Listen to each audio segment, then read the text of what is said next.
అందరికీ నమస్తే. Welcome to Ajayan garden. ఇక్కడ మీ చేతిలో కనిపిస్తున్నాయి కదా, ఇవి వైజయంతి పూసలు. ఈ పూసల్ని నేను చాలా రోజులు బట్టి మన గార్డెన్లో పెంచడానికి అయితే ట్రై చేస్తున్నాను, కానీ ఈ పూసలు అనేవి దొరకలేదండి. ఈరైతే దొరికాయి. మా ఫ్రెండ్ ఒక ఆమె ఇచ్చింది. తన దగ్గర ఒక 10 పూసలు ఉన్నాయంట. మనకి ఒక 5 పూసలు ఇచ్చింది. తను ఒక 5 పూసలు తన గార్డెన్లో నాటుకుంది. ఈ 5 పూసల్ని అయితే మనం ఇప్పుడు నాటేస్తున్నాము.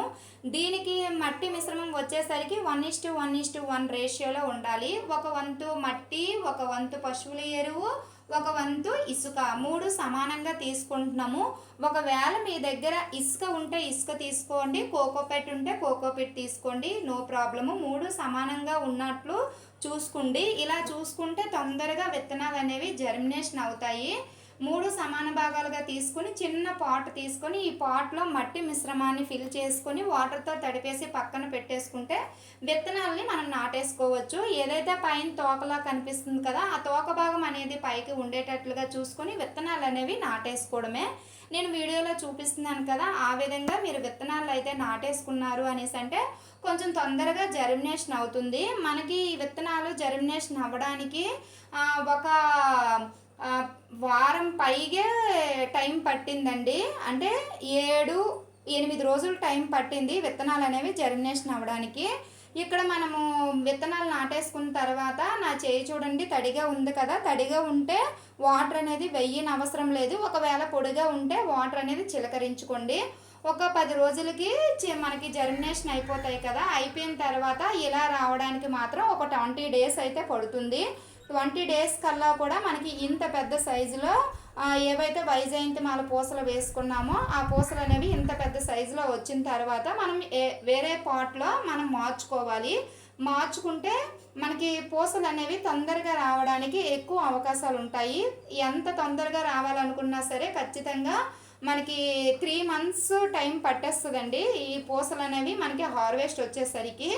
ఇప్పుడు ఏవైతే విత్తనాలు జర్మినేషన్ అయ్యాయి కదా వైజయంతి మాల పూసలు అనేవి, వీటిని పెద్ద కంటైనర్లకు మార్చుకుంటున్నాము.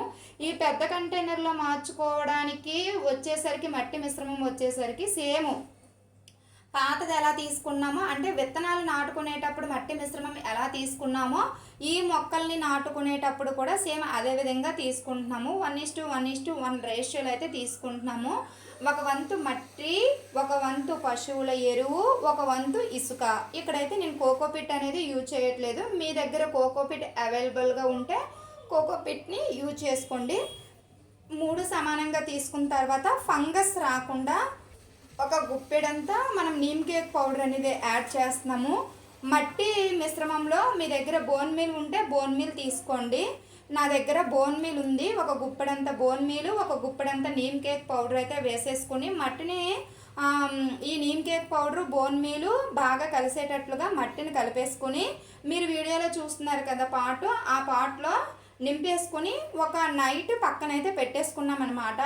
పెట్టేసుకున్న తర్వాత ఆ మరుసటి రోజు మనము ఏవైతే వైజయంతి మాల మొక్కలు ఉన్నాయో ఆ మొక్కలను అయితే నాటుకుంటున్నాము.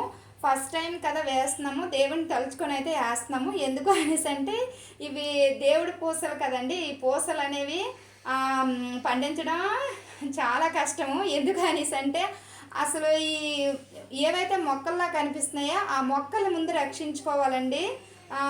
ఎందుకు అనేసి అంటే మాకు చెప్పాను కదా, ఉడతలు అనేవి చాలా ఎక్కువగా ఉన్నాయి. అస్సలు మొక్కల్ని అసలు ఉండవటం లేదనమాట. ఈ మొక్కలు ఇప్పటివరకు అయితే రక్షించుకొని వచ్చాను. ఇప్పటి నుంచి ఎలా రక్షించుకోవాలో అర్థం కావట్లేదు.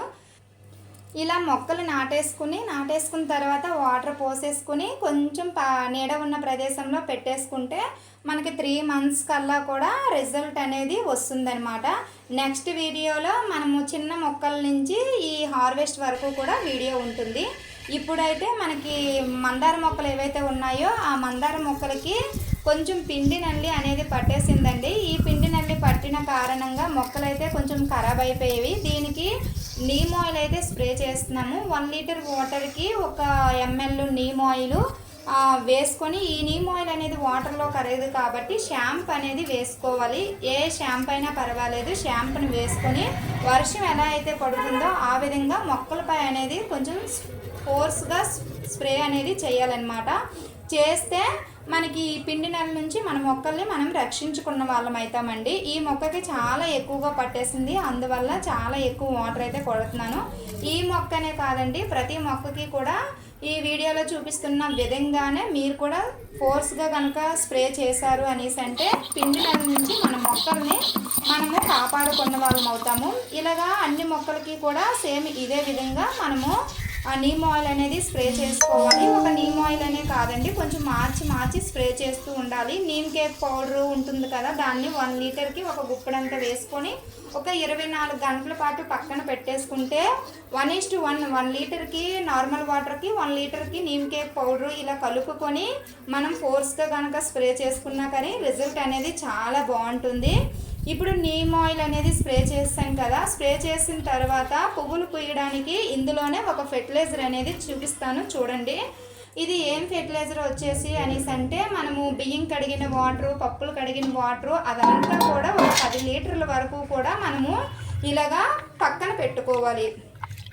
చూడండి, ఇక్కడ నేను మినపప్పు కడిగిన వాటరు, తర్వాత నూక కడిగిన వాటరు, పప్పులు కడిగిన వాటరు, టీ పౌడర్ కడిగిన వాటరు, బియ్యం కడిగిన వాటరు ఉంటుంది కదండి. ఈ వాటర్ అంతా కూడా నాకు ఒకరోజు కలెక్ట్ అయ్యిందనమాట.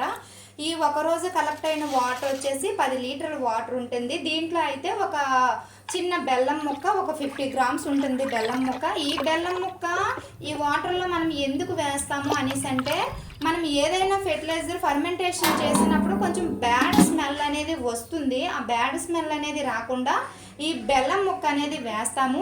ఇంకోటి ఏంటి అంటే ఈ బెల్లం ముక్క ఏదైతే మనం ఫర్మెంటేషన్ చేస్తామో ఆ ఫెర్టిలైజర్లో ఈ బెల్లం ముక్క వేయడం వల్ల మట్టికి కూడా చాలా మంచిదన్నమాట. అంటే మట్టిలో వానపాములు అనేవి ఎక్కువగా ఉంటాయి కదా, ఆ వానపాములకి ఈ ఇంకా ఎక్కువ వానపాములు అనేవి అభివృద్ధి చెందడానికి ఈ తీపి పదార్థం అనేది చాలా బాగా ఉపయోగపడుతుంది.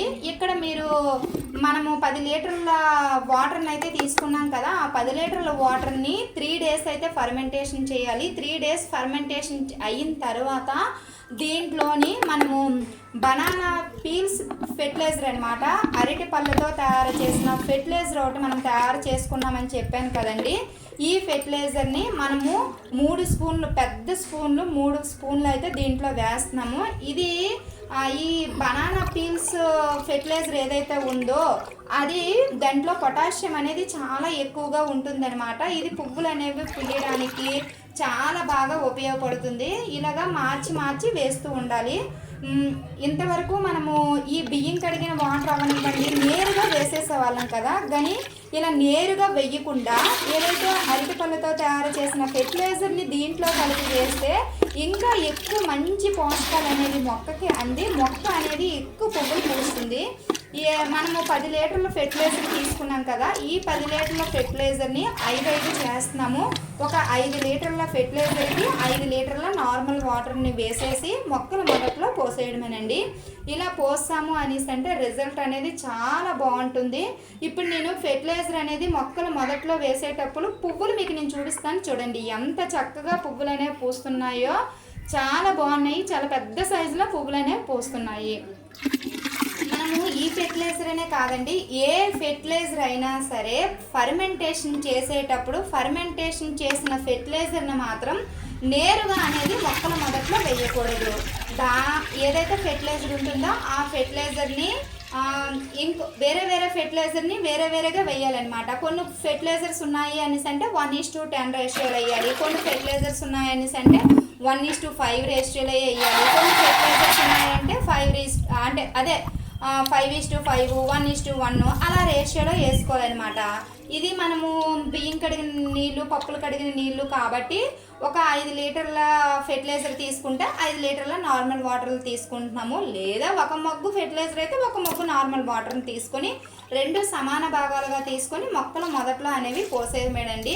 ఇలా గనక పోసారు అనేసి అంటే వానపాములు అనేవి అభివృద్ధి చెంది మొక్కలు అనేవి చాలా హెల్దీగా పెరుగుతాయి. మన మొక్కకి కావలసిన పొటాషియం, తర్వాత మెగ్నీషియం, కాల్షియం అన్నీ కూడా ఈ ఫెర్టిలైజర్లో అందుతాయి.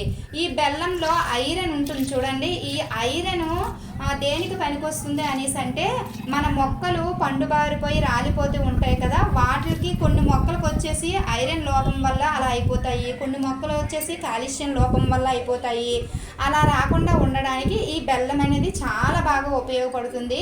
ఈ ఫెర్టిలైజర్ని ఒకసారి ట్రై చేసి మీ మొక్కల మొదట్లో ఇవ్వండి.